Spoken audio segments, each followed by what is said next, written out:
degmada Buurtile ilaa iyo habeennimadii xalay ahayd waxaa laga dareemayay u diyaargarow xoog weyn oo ku saabsan soo dhaweynta madaxweynaha dowladda Puntland iyo wafuudiisa waxaana ay maamulka degmada Buurtile u kala qaybiyeen shacabka kadinka hore ee magaalada iyo waliba hoolka xarunta maamulka degmada Buurtile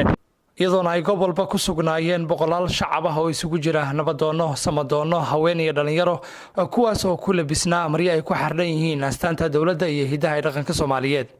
socdaalkan ayaa madaxweynuhu ku sii jeedaa gobolka Mudug waxa uu soo dhaweyn kadib bulshada reer Buurtile kula hadlay xarunta maamulka degmada Buurtile maxamed maxamuud axmed buurdibi gudoomiyaha degmada Buurtile ayaa ugu horeyn ka warbixiyay halka ay marayaan xaaladaha ammaanka iyo horumarka degmada Buurtile mudana madaxweyne mar labaad iyo mar saddexaad soo dhawow haddaan warbixin kooban ka siiyo degmada Buurtile mudana madaxweyne amnigeeda guud wuu fiican yahay alxamdulilaahi rabbil caalamiin xagga horumarka shaqooyin badan baa ka socda mudana madaxweyne golaha deegaanka cusub intii la sameeyay wax badan baa noo qabsoomay hadda ka hor waa adigii noo yimid oo noo xarag jaray wadooyinkii iyo xirmooyinkii laga qaaday degmada mudana madaxweyne wadooyinkii waa sii dhammaystirnay hadda 77 wado ayaa laga sameeyay magaalada inkastoo qaybo gaagaaban ay ku jiraan taasina waxay ka mid tahay horumarka ay gaadhay degmada dhammaan annagoo la kaashanayna bulshada iyo waxgaradka iyo odayaasha iyo dhalinyarada deegaanka mudana madaxweyne waxaan kaaga mahadcelinaynaa adiga xukuumaddaadaba barnaamijka JPLG-ga degmada meel fiican buu marayaa annaguna golo deegaan ahaan waxaanu diyaarinay wixii nagu aadanaa assessmentigii la sameeyeyna waa ku guulaysanay waxaa loo gudbay fayskii labaad hadda waxaa ku sugan degmada tiim ka socda wasaaradda arrimaha gudaha fududayaashii diyaarinayay buuggii horumarinta degmada 5 sano ee soo socota mudana madaxweyne waxaan 4 xaafadood oo degmada iyo 16 tuulo ayaa waxaa hadda ka socda diyaarintii buugga horumarinta degmada ay yeelanayso Dr. Abdiwali Maxamed Cali Gaas madaxweynaha dowladda Puntland ayaa dadka reer Buurtile ugu hambalyeeyay horumarka ay ka gaareen dhanka bilicda magaalada iyo wadooyinkeeda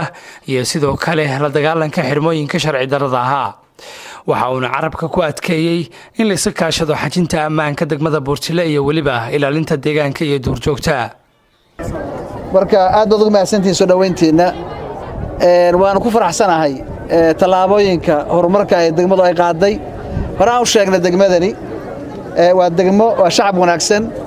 waa degmo dad badan waa degmo deegaan badan ku xiran waa degmo hadday hoggaan fiican hesho aan aaminsanahay wax badan inay qabsan karto iska bedeli karto waa wanaag tiro badan haddii barnaamijka JPLG-du socdo hawshiisa socoto wax badan ka bedeli doona nidaamka dawladnimo iyo bilicda magaalada insha Allah haddii la yiraahdo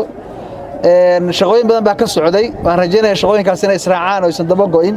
gaar ahaan bilicda magaalada iyo town planning-kii waan la socdaa oo biyo-gelinta ku socota magaalada sidoo kale waan rajaynaynaa marka magaaladani quruxda ay leedahay iyo shacabka ay leedahay iyo muuqaalka ay leedahay iyo horumarkeedu inuu noqdo mid isku mid oo wada socda oo meel wada jeeda uu noqdo ayaan rajaynaynaa daleelayna waxaan kale oo rabaa inaan ku baaqo waxa weeye wax walba waxa ka muhiimsan nabadgelyada weeye nabadgelyada inaanu ilaashano deegaankayaga ka ilaalino xagjirnimo iyo dad aan ehel u ahayn ee rabina Puntland inay inta soo dhaxgabadaan dabcan cid kasta oo Soomaali ah oo annaga noo timaada Puntland waxay caan ku tahay in la soo dhaweeyo haddana waxaan rabaa ilaa inaad cadawga isaga eegtaan oo cid kasta oo qaswadayaal oo shida oo magaalada ku soo kordha aad il gaar ah ku fiirisaan dhanna aad ku soo dhaweysaan oo magaaladii ay u camiranto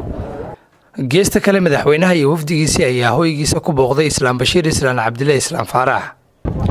ugu dambeyntiina wafuudda madaxweynaha dowladda Puntland iyo waliba kooxda gurgurta ee warbaahinta dowladda Puntland waxay u sii boqoleen dhankaas iyo gobolka Mudug guulaysaati jaamac warbaahinta dowladda Puntland degmada Buurtile ee gobolka Nugaal